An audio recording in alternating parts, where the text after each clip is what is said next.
So this is my second allotment. I thought I'd give a tour of this as well.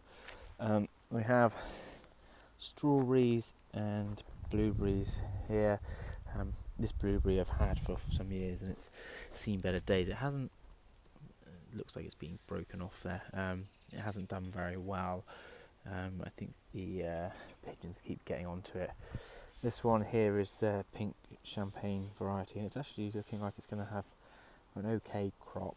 I've not had a lot of success with them. I think this year they got really struggled with the winter.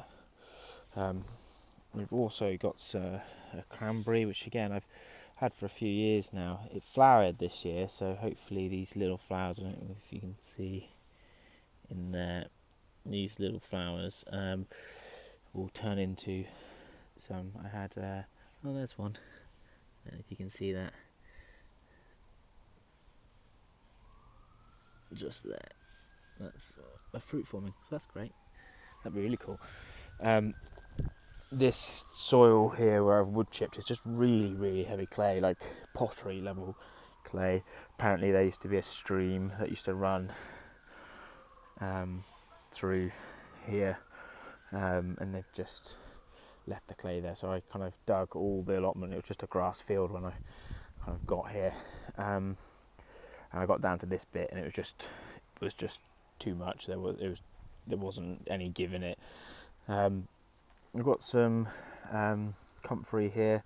It's been pushed over and then it's sprouting back up. What I tend to do with this is come down with a strimmer and then strim it right back, and then use like the strimming as mulch rather than chopping it up, which has worked quite well. I have a gooseberry and a big apple that again this year seems to not really have a huge amount of fruit on it. Last year it was laden. I couldn't have enough really. It was just too much. You can mostly see in here we have a few developing, but it's limited. We've been training this rose up through it as well. It's been absolutely beautiful. These big pink flowers just laden, but we cut them off and take them home, and my wife uses them in her baths. Over there is a blackcurrant and a rosemary and some lavender that's kind of seen better days. Got some rhubarb here, and then another strawberry patch that has been really productive, and this year again seems to have really been hit back by the winter. Not as much of the strawberries came up. These bigger bushes are honeyberries, and I actually got my first honeyberries this year, which was nice. There's got like some remnants of some smaller ones. I don't know if you can pick it up. Pick it up. Some smaller ones there, but they're not really ripened, and when they're like this, they're really astringent. These bushes were absolutely laden with the berries, but they all get eaten by the pigeons here. It's one of the really difficult things. It's the same with this red currant.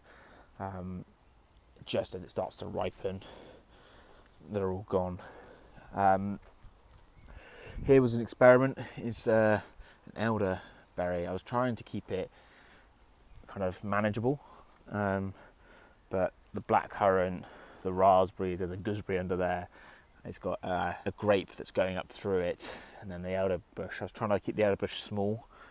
That doesn't happen. It's growing each year. It goes too fast, and when I cut it back, it doesn't flower. So actually, I'm going to take this out this year once the crop's in. This is my little pond. We used to have a couple of goldfish in there, but they disappeared. I think over winter again that it was a bit too cold for them. It happened at our local pond as well. All the goldfish seemed to die off with the extreme cold. Another little strawberry patch.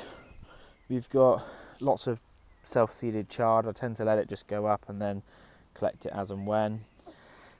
A little row of leeks, some tomatoes, It's all a bit messy down here. I don't get to come down very often.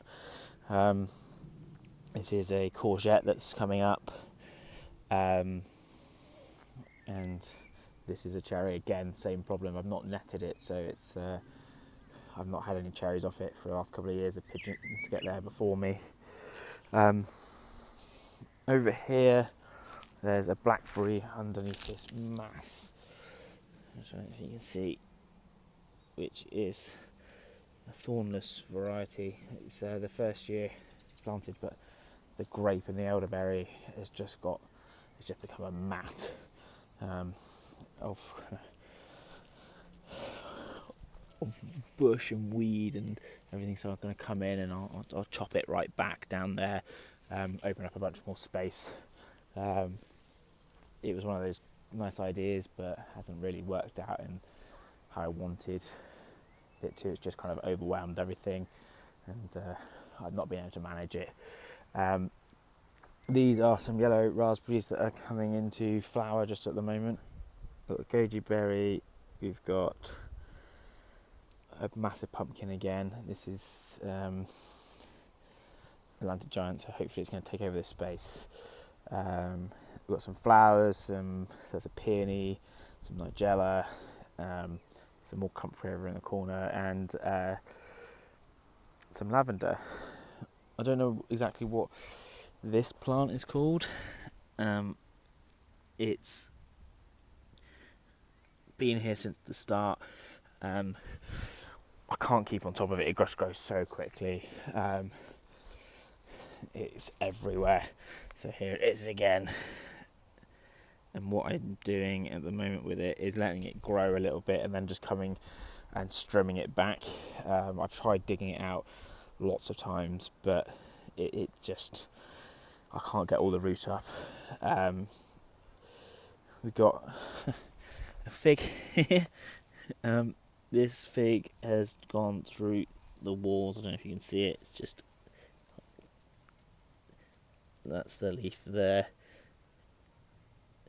As you can see, it used to be a big plant, but it's being knocked back each year by the frosts, and it was in a pot for years. My parents had it, and it just never really made anything. So I put it in the ground to try and bring it back to life, and it just gets overgrown and never actually makes anything of itself. So who knows, maybe it'll grow. So yeah, this is just a general tour. There's lots of other bits and pieces going on, but it's not the most looked after plot.